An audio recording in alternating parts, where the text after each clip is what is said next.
36 जिल्हे, 36 बातम्या. News G9 Maharashtra. उत्तर तुमच्या प्रश्नांची.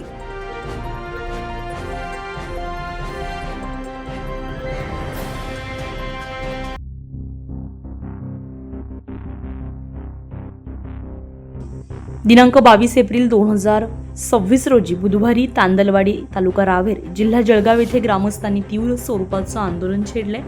ग्रामपंचायत सदस्य शशांक पाटील यांच्या नेतृत्वाखाली महिला, लहान मुले आणि ग्रामस्थांनी महाराष्ट्र राज्य विद्युत वितरण कंपनीच्या कार्यालयासमोर डफडे बजाव आंदोलन करून निषेध नोंदवला. गेल्या 4 दिवसांपासून प्रभाग क्रमांक 1 आणि 4 मध्ये वीज पुरवठा सतत खंडित होत असल्यामुळे नागरिकांना मोठ्या प्रमाणात त्रास सहन करावा लागतोय.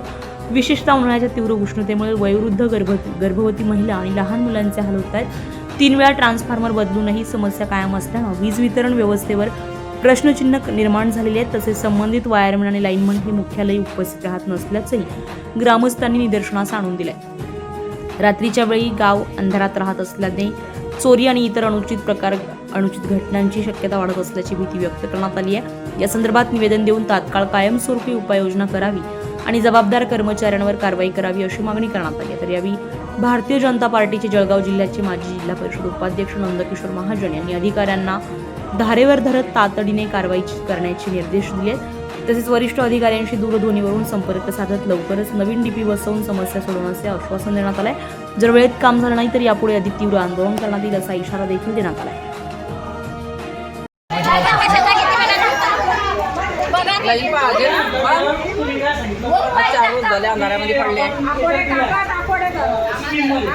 स्कीम मध्ये ते डीपी येईल तो आपण 100ची देऊ. आता 64-65ची 63ची मग आता तुम्ही आज 3री डीपी बसवली झाली 3 डीपी त्याच्यावर रोड येतो ते संध्याकाळी करून झालं.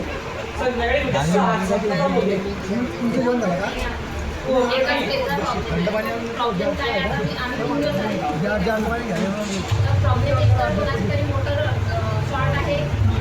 काहीतरी घरामध्ये कोणाचे शॉर्ट आहे त्यात आपल्याला मी आता फायनल बोलवते.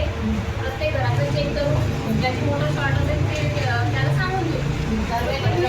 तोपर्यंत काही होणार नाही. काय होतंय, कोणाची तरी मोटर शॉर्ट आहे त्याचा लोड येतो. एकाच केसचा प्रॉब्लेम आहे.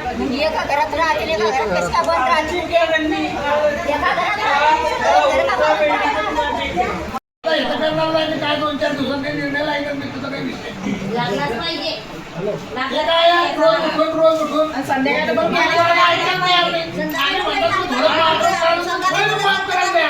आम्ही सगळी मदत करायची का तुम्हाला? आता काय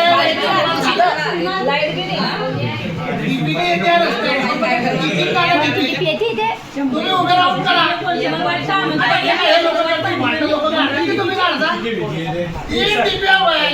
परवापासून मोबाईल गावात फांडताय रे मॅडम, आम्ही तुमचं सगळं मान्य करतो टेक्निकली, पण हे 2 दिवसात व्हायला म्हणजे 3रा दिवस निघाला ना, म्हणजे जो बी प्रॉब्लेम आहे आमच्या घर काय समजते तुम्हाला समजा बसवायचा. 3री तुमचं बी नुकसान आहे नशिबीचं. 3री डीपी जळाली तरी पाहता घ्या. 3ऱ्या डीपी पहिल्या डीपीसाठी फोन आला, डीपी मागवली म्हणजे जळाली. अरे म्हटलं मग फाल्ट मारला बरं, डीपी अशी जळत नाही.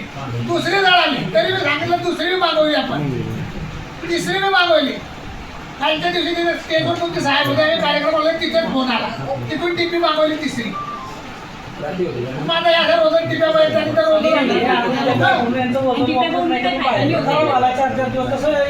मला तुमची आजची डीपी का होईल आता तुम्ही संध्याकाळी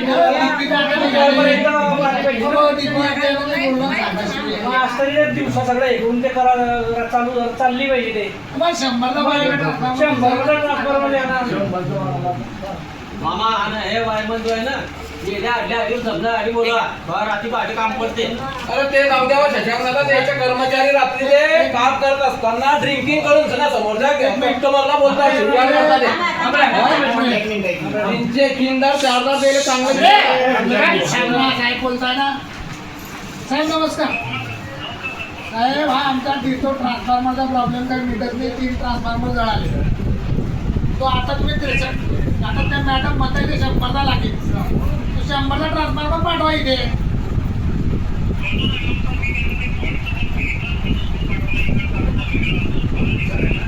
मी 3 दिवसापासून सांगतोय तुमच्या लोकांनी फॉल्टे तुमच्या लोकांचे तुमचं बी नुकसान आहे. 3 ट्रान्सफॉर्मर जळाले तरी कोणी पाहत नाही म्हणजे काय आहे.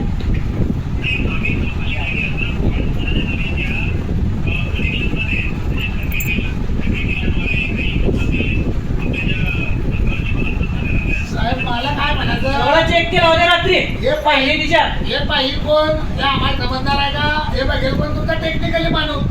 तो पाहायलाच तयार नाही. आता काय 3री डीपी झाल्यानंतर काल मी ओरडलो तेव्हा आता तो आलाय रात्री काय आहे. ते परवापासून मी ओरडतोय की तुम्ही बघा रे हे काहीतरी फटके लाईट कशात चाललेलं नाही. अर्धा तास चालले नाही पण मध्ये दिवसभर चालली तुमचे लोक तरी शुद्धीवर आहे का. अर्धा तास चालले किती टाइम चालले लाईट. 6 वाजता गेले आधी तर 7 वाजता गेली ते. बोला तुमच्या ड्रायव्हरशी.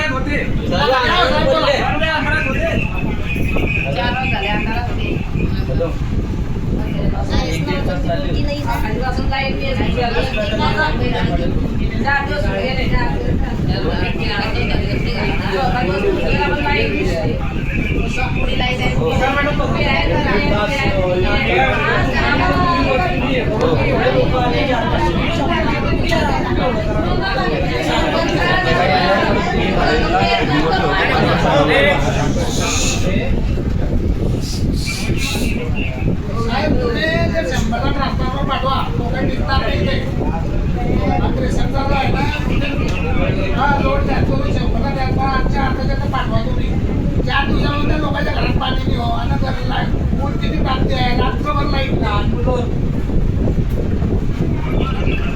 हो तेवढं करा. 100ला मागून द्या. 100ला बसवा. काढता काढा रे अगोदर नाही तर आता मी इकडे तिकडे पाईप फिरा. आज या ठिकाणी महाराष्ट्र राज्य विद्युत वितरण कंपनी मर्यादित कार्यालय तांदलवाडी यांच्या सततच्या भोंगळ कारभारामुळे तांदलवाडी ग्रामस्थ यांनी आज इथे डफळे वाजवा आंदोलन केलं आणि एक निवेदन या ठिकाणी सादर केलं की 4 दिवसापासून सातत्यानं ट्रान्सफॉर्मर जळत होता पण त्याची कुठल्याही प्रकारची व्यवस्थित देखभाल न करता दुरुस्ती न करताना ते वारंवार बसवण्यात येते आणि नागरिकांना त्रास सहन करावा लागतोय. या ठिकाणी ग्रामस्थ आपल्या ठिकाणी आहे. त्यानंतर नंदू या ठिकाणी ते सांगतील कशा संदर्भात निवेदन दिलं आणि काय समस्या होती. गेल्या 3 दिवसापासून तांदलवाडी गावातील काही भागात ट्रान्सफॉर्मर जळाल्यामुळे विद्युत प्रवाह बंद होता आणि वेळोवेळी ट्रान्सफॉर्मर बसवूनही त्या ठिकाणी तो ट्रान्सफॉर्मर जळत होता. वेळोवेळी येथील अधिकाऱ्यांना कर्मचाऱ्यांना सूचना केल्या की हा फॉल्ट काढला पाहिजे त्याच्याशिवाय हा ट्रान्सफॉर्मर टिकणार नाही. परंतु कालपासून परवापासून सांगूनही कोणी लक्ष दिलं नाही आणि कालही रात्री जो नवीन ट्रान्सफॉर्मर बसवला तो त्या ठिकाणी जळाला. त्यामुळे कालही रात्रभर काही परिसरातील लाईट बंद होती. त्याचा आक्रोश म्हणून सर्व लोक काल संध्याकाळी मलाही भेटले आणि आज सकाळी मी जे आमच्या इथले अधिकारी आहे त्या मॅडमांना या ठिकाणी बोलून घेतलं आणि सर्व ग्रामस्थही या ठिकाणी जमा झाले होते. मी या ठिकाणी एक्झिक्युटिव्ह साहेबांशी बोललो आणि ही समस्या त्याच्यातून मार्ग काढण्यासाठी या ठिकाणी प्रयत्न आपण केलेला आहे. परंतु या ठिकाणी हे जे कर्मचारी किंवा अधिकारी आहे यांनी खरोखर या ठिकाणी हेडक्वार्टरवर थांबलं पाहिजे. परंतु या ठिकाणी गेल्या 2-3 महिन्यापासून असं लक्षात येते आहे की 1 किंवा 2च वायरमन फक्त या ठिकाणी असतो. बाकी लोक खूप लांब त्या ठिकाणी असतात आणि रात्री जेव्हा लाईट जाते तेव्हा खूप मोठी अडचण या ठिकाणी येते. या माध्यमातून आम्ही आज निवेदन तर या ठिकाणी दिलेलंच आहे. परंतु मी आमदार साहेब असतील, AC साहेब असतील आणि इथले एक्झिक्युटिव्ह इंजिनियर असतील यांच्याशी चर्चा करून ही तक्रार केलेली आहे. आज नव्यानंच ट्रान्सफॉर्मर अजून 4थं ट्रान्सफॉर्मर लगेच या ठिकाणी येतो आहे. परंतु यांना तो फॉल्ट काय आहे तो फॉल्ट काढण्याची सूचना केलेली आहे. त्यानंतर जर योग्य ती कारवाई नाही झाली तर पुढे आम्हाला अजून वेगळ्या प्रकारे पावलं उचलावी लागतील. धन्यवाद भाऊ. G9 महाराष्ट्रासाठी रावे सचिन चौधरी. न्यूज G9 महाराष्ट्रासाठी सचिन चौधरी रावेर.